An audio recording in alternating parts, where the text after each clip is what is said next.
The time is here. We're starting to see the articles of impeachment now being filed. Hello, everyone. Welcome to the Trish Regan Show. I am Trish. It's great to have you here. Just a quick reminder, make sure you subscribe to this channel if you're watching on video. Make sure you subscribe to the podcast if you're listening to the full audio download available on Apple iTunes and on Spotify. Anyway, I want to get to this news just coming out this week. Republican Representative Bob Gibbs out of Ohio has just introduced articles of impeachment against Joe Biden. He did this on Tuesday, and according to an exclusive report in the Washington Examiner, he did so in part because of the U.S.-Mexico border problem. We're going to get to that because there are new developments that you need to hear about because of that, and also because of the president's, well, I don't know quite how else to say it other than disastrous removal of U.S. troops out of Afghanistan. Speaking to the Washington Examiner, Mr. Gibbs said he's not capable, meaning Biden, of being commander-in-chief, and that's obvious by the action since day one when he took the presidency back in January. Maybe, he added, something like this makes the White House think twice before they do some of this nonsense. He was joined by Andy Biggs of Arizona, as well as Brian Babin, Randy Weber of Texas.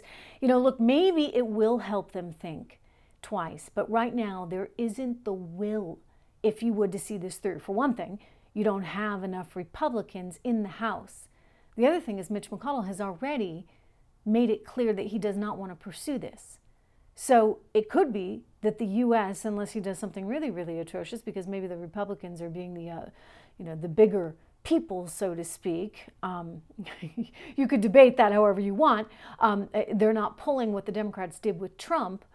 Maybe it makes him think twice, or maybe he figures he can get away with doing any of this. I mean, I'm really troubled with what he and this administration, the White House, happens to be getting away with. And I would just say it seems as though they're lying to us repeatedly when it comes to this border issue. And I want to know where the media is on this. Why isn't the media pounding Joe Biden and the White House? I mean, think about it if the tables were reversed. Think about if the former president were there in office and you had thousands and thousands of Haitians storming the border there, trying to get through. And by the way, reports of them allegedly getting through. That's what came out just yesterday. The AP, the Associated Press, I give them credit because it seems like a lot of reporters are really, really scared of the White House right now. Anyway, the Associated Press came out and they cited 2 U.S. officials who told the AP that thousands of Haitians were coming into this country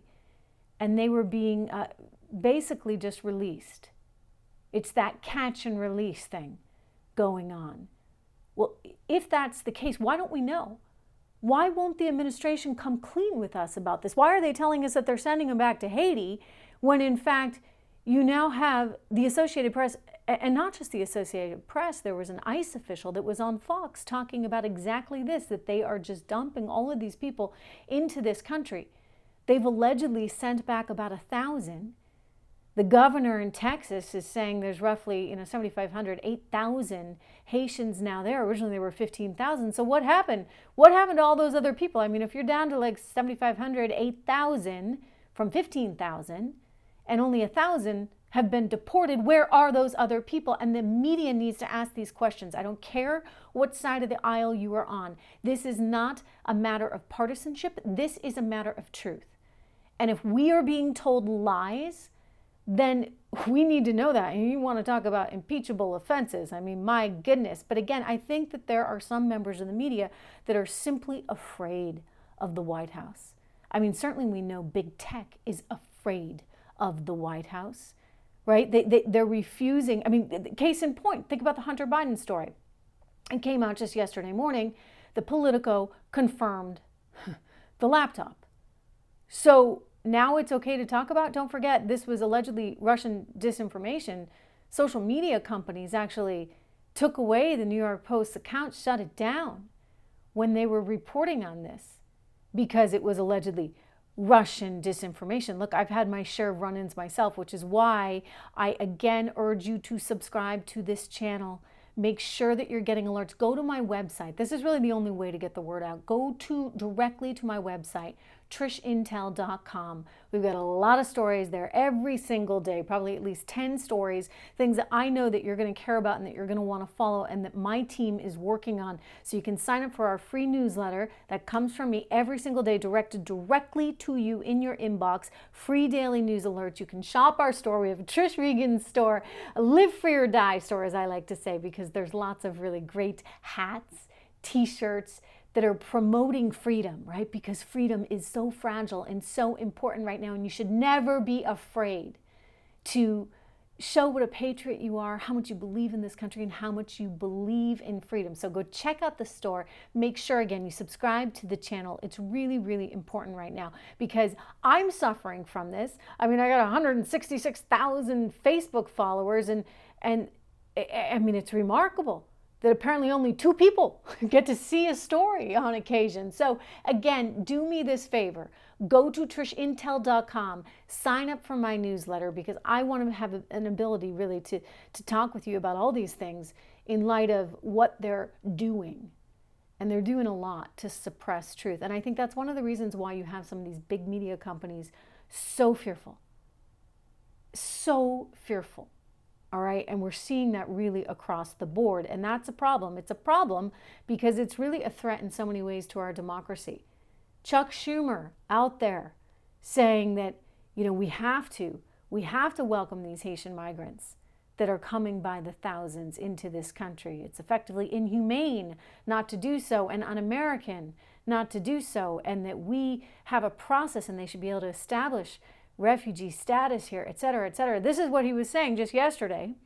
And he's telling Biden, look, you're not going far enough. You got to stop expelling the Haitian migrants. I mean, this is, it's really actually pretty remarkable because don't forget, we have a law on the books, right? The Supreme Court said, yeah, you know, the stay in Mexico policy, that still applies.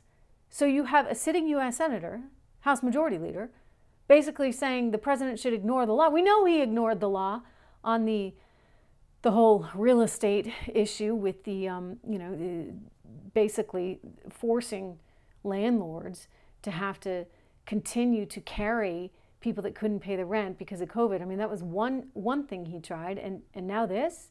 I hope that Biden doesn't go down this path. This may have something to do with the effective cover-up that seems to be happening. They don't want to tell us what's really going on, perhaps because they know that they are going to suffer from extraordinary displeasure from their own party, whether it be AOC, whether it be Ilhan Omar. I told you about her on yesterday's program, about what she's saying, effectively blaming systemic racism for Haiti's problems and saying that we need to fix it and Americans owe them that. So there's a lot of sort of emotion that's going into this issue that is being highly, highly, highly politicized, and that's dangerous. It's dangerous because, you know what, we need to protect our laws. We need law and order. We need to protect our court. Don't forget, you know, the same cast of characters is also pushing to have the balance redrawn in the Supreme Court of the United States of America, and they intend to do that by actually just putting more justices onto the court, otherwise known as packing the court.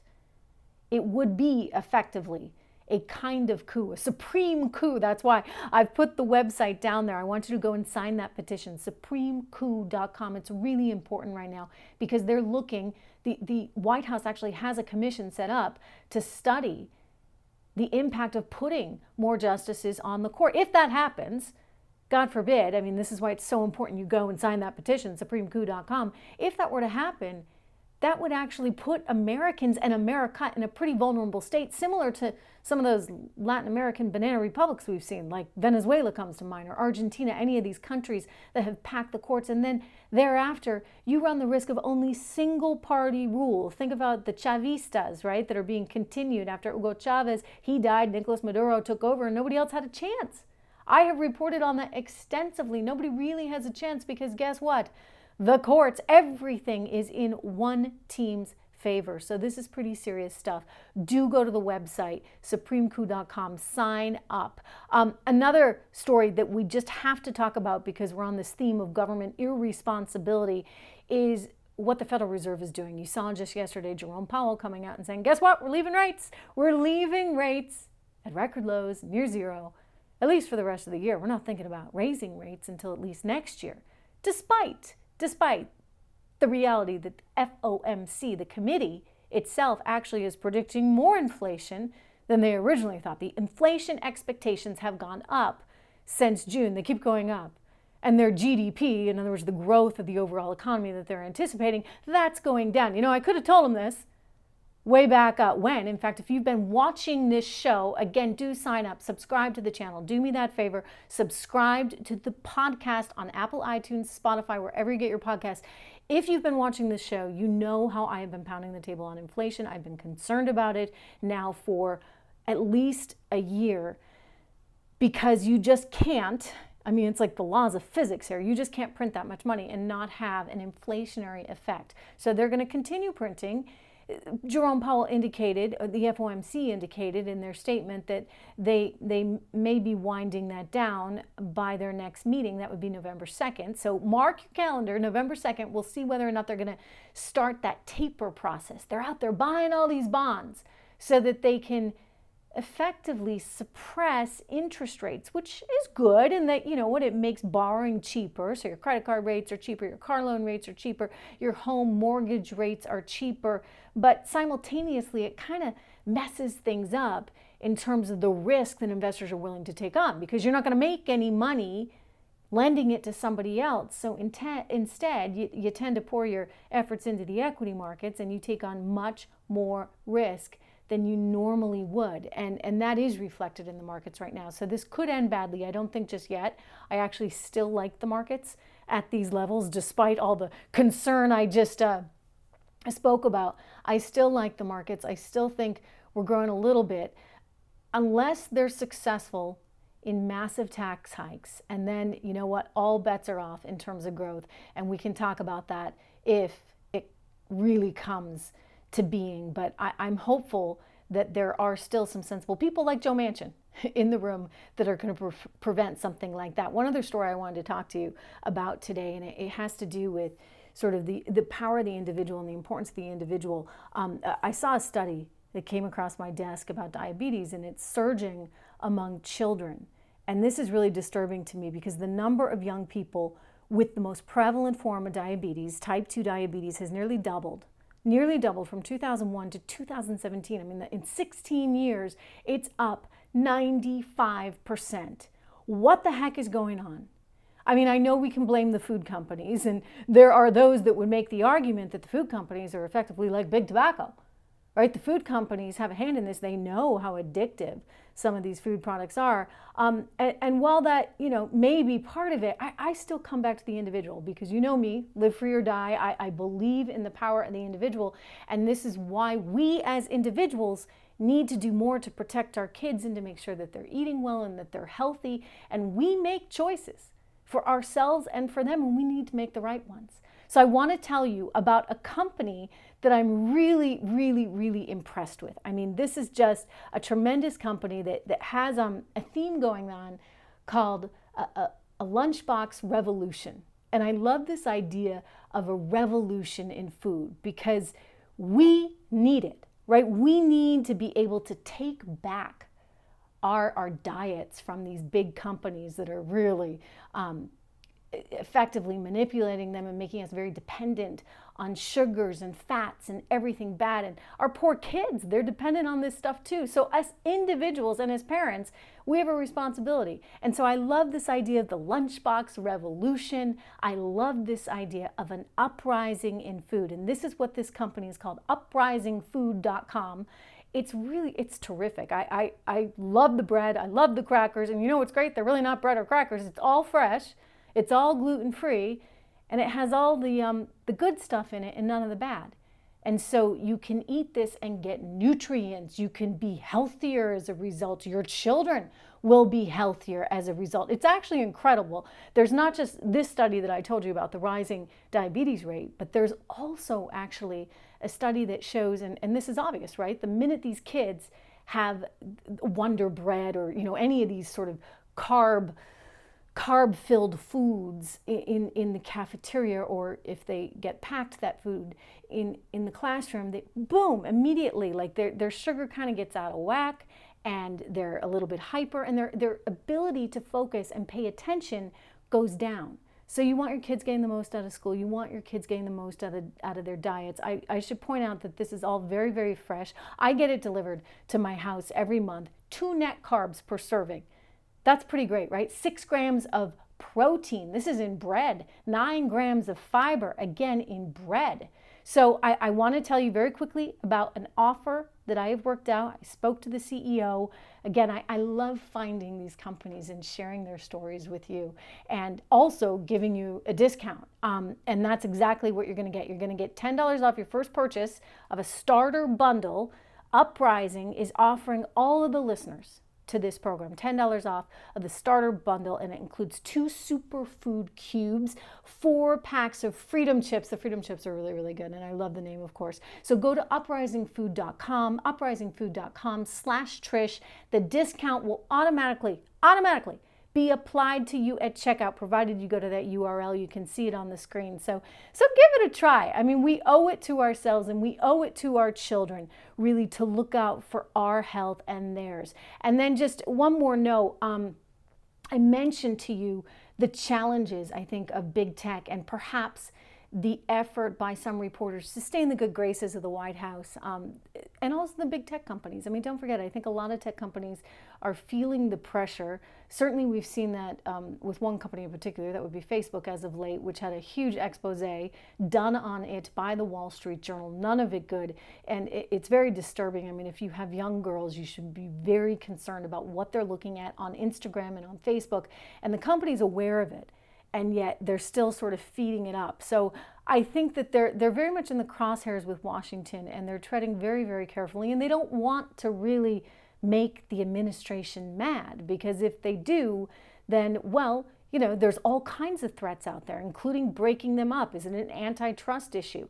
Because they've become so big, they're such a monopoly, they've become a kind of monopolistic power on speech. The other issue, of course, is the Section 230. Why do they get exempt from being sued if they're in fact a publisher? And lately they've certainly been acting like a publisher. I mean, I'm feeling it. I see it on Facebook, where they won't allow things to go through for you to see. So this, again, is why it's just so important to me that we have a direct connection. I love that you're watching me on Rumble, on YouTube, on Apple iTunes, on Spotify, on all of these platforms, on Twitter. I encourage you, again, to go directly to the website, trishintel.com, because then every single day you're going to get all the content that I'm putting out every single day direct to your email box. And then, of course, you gotta look in your email box, because there's a whole effort there sometimes to, bury it down there. But the onus is on all of us right now as individuals to seek out the right information to protect ourselves, our children, our futures. Thank you again for tuning in, as always, and I will be right back here with you tomorrow.